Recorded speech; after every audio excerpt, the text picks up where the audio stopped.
Hello everyone, my name's Zenitsu and I'm back with another Digimon video. So today I'm going to be talking about the training options and their overall impact on how the game is going to be changing going forward. So how do you get the training options? To get them, as of right now, there's only one way, and that's going to be buying sealed boxes of BT14 as they're given out as one of the 3 box toppers. It's a good thing that the box topper that comes with the training cards comes with one of each training card, so if you want a full playset, you're realistically only going to need to buy 4 boxes to be able to get that playset. Or you could just do the easy thing and buy the singles online.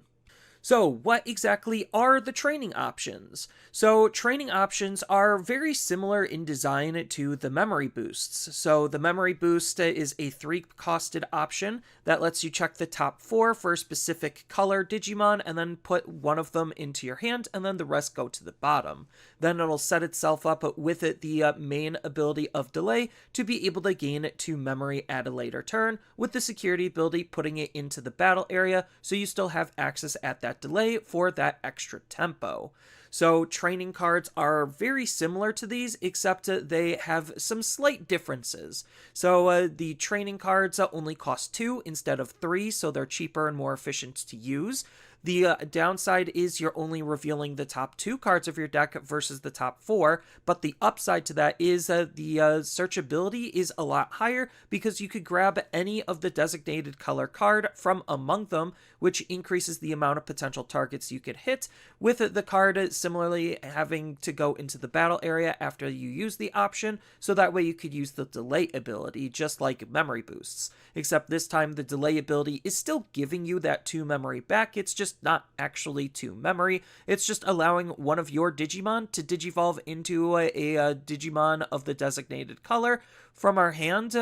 for its Digivolution cost, and if we do use this effect, then we get to reduce that Digivolution cost by 2, so it's just a way to be able to evolve a little bit cheaper and more efficiently versus gaining the memory back to use for various different things. And then the same security ability applies where it's just going to be going into the battle area, so you'll always have access at that delay ability for that extra instant tempo. So things to keep in mind when using training options. So you can take any Digimon tamer or option when using the search effect with the training cards, just because it needs to be a part of that color's identity. Then when it comes to the delay effect, you can't ignore Digivolution conditions, and you evolve like you normally would at a reduced cost utilizing this effect. Then with special Digivolutions, they are possible. This is mostly for named-based Digivolutions, and you can't really use it with burst or DNA Digivolutions. So you also can't digivolve with the delay ability on top of Tamers because the effect is specifically asking for Digimon, and, well, Tamers are not Digimon. So the cool thing is that you actually can use this with Warp Digivolutions as long as the Warp condition is part of the Digimon you're digivolving off of, so that way you can digivolve like normal utilizing their Warp ability and the cost reduction of the option, like you can with Deputymon, Guilmon, Vmon, and Impmon. So can these effects be stopped? Well, yes. Both memory boosts and training options delay abilities are really good at being able to gain tempo, but they do have their own respective weakness when it comes to the floodgate that is able to stop them. So training cards can be stopped by floodgates that don't allow reduced evolution, like Cupemon, and memory boosts can be stopped by floodgates that stop the opponent from gaining memory, like Gazimon. So, now that we know what training options are and how to use them, we have to understand the design shifts due to training cards and what this means for the overall speed and pace of the game. So this is one thing that I think is insanely important to acknowledge, and I don't know if Bandai exactly acknowledges it themselves, but it seems that they're designing cards based around utilizing the training options to make the game faster and more explosive as a result. So we see this in Digimon having more ways to be able to gain tempos, or at least set up their tamer to be able to gain tempo through their tamer.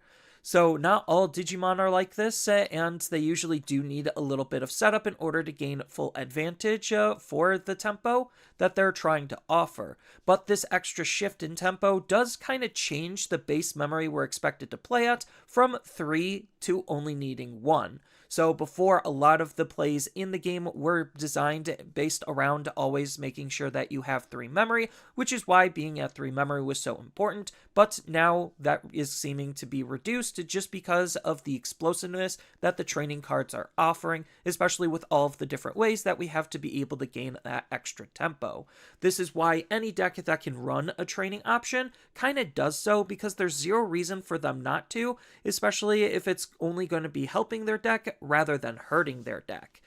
So as far as some other design shifts, because of the combination of training cards and memory boosts, this also leaves less space for other options to see play, and they have become a staple in most decks that can run them. So any other option being ran is most likely going to be removal, or it's going to be something tempo related to either accelerate your game plan further or decelerate the opponent's game plan. But usually these off options are ran at a lower quantity and are more the tech or filler slots in case you're unable to round out what the deck is actually natively trying to do. This puts a higher emphasis on Digimon needing removal to be baked into them and part of how to utilize the card normally. And on top of that, the card also might need to have a higher damage output to compensate for the likelihood of it actually being removed after one turn if it doesn't have any protection or is killing the opponent's Digimon.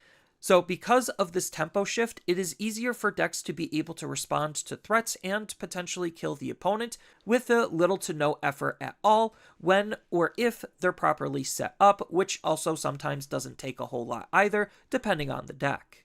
So, I already mentioned that there's borderline zero reason for you not to run a memory boost or a training card if you can. So, they have basically become staples in the game, and staples do have both positive and negative effects on overall game design and deck design. So staple cards being ran in almost any deck means that they're automatically taking away slots, which means that their auto includes into a deck, so you're realistically going to be starting with your staples before you actually build the deck. So this might not seem like a big deal, having about 10 or 15% of your deck taken away from you before you even start building, but Digimon decks already are kind of linear as is in terms of their design because of the fact that they're more Digimon focused, and you need to build towards specific evolution lines for a particular output or synergistic cards to make sure that your deck is going to function as cleanly as it can.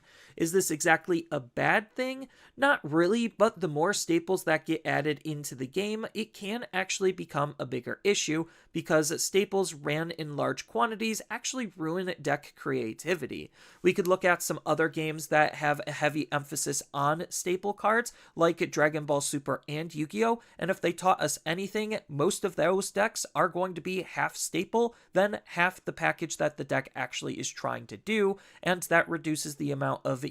interesting or exciting things that the deck is capable of just because of how many staples those decks in those games are trying to run. So I personally like how Digimon doesn't have a lot of true staples outside of what the deck's built-in package is trying to do, on top of a little bit of extra cards. So with these training cards that now being ran in lots of different decks, and same thing with Memory Boost, it kind of changes how we're going to be approaching our turn ones. So usually it was a pretty easy turn one play in order to just set yourself up to be able to respond or react to the opponent. But because now the training cards allow us to be more explosive, we need to utilize them more specifically in a particular way to gain the most out of them. So because of this change in design, Bandai wants us to start playing the game a little bit differently. The more optimal turn one is to just raise a level 3 and to play a training card rather than digivolve up into our level 4,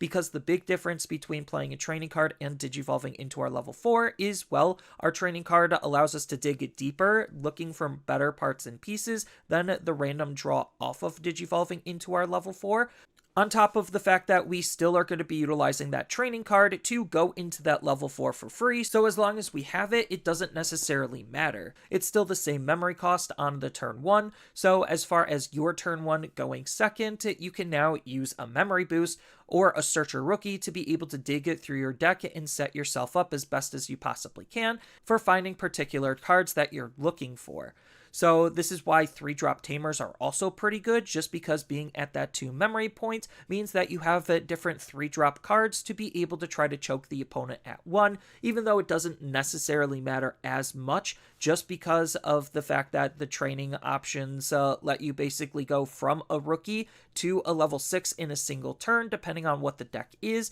So this at least buys you a little bit of time to have that reverse situation set up for you. So as a side note, with training options, this is more focused around stack-based decks and benefits them the most, but it could be applied to other deck styles too. And if you're wondering what the other deck styles are, I have a whole video that breaks down all of the different deck styles that are in the game based on the different types of cards that they're going to be incorporating and how they're built. So as far as what about the other turns outside of the turn 1 going first or the turn 1 going second? Well, if you're ever left at 1 memory and don't make a big power turn, then you could just use the training options to be able to choke back and buy yourself a little bit more time while setting up for your big explosive turn. So this makes training cards good at basically any stage of the game, not only just as that digging and consistency tool, but as a good setup and power tool, so that way when you're doing something on your down turns,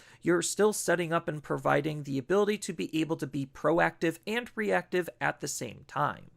So why is this change in design important? Well, my guess is it probably is to tackle issues that stack-based decks do just have inherent problems versus all of the other deck styles that don't have as much trouble with their consistency or their explosiveness. So when it comes to their consistency with stack-based decks, you do have to find the particular pieces in that particular order. So they needed a way to be able to catch those decks up, even though those stack-based decks, because they have a higher emphasis on their particular evolution line, in their perfect stack, their output is usually greater than anything that the other deck styles provide. But granted, no matter what deck style you're going to be using or playing, it's still important to make sure that you're always going to be finding your pieces as quickly as you possibly can and setting them up, and the more pieces that you need to find, the slower the deck generally will be. Patamon is another really good example of a rookie that's able to gain us tempo and momentum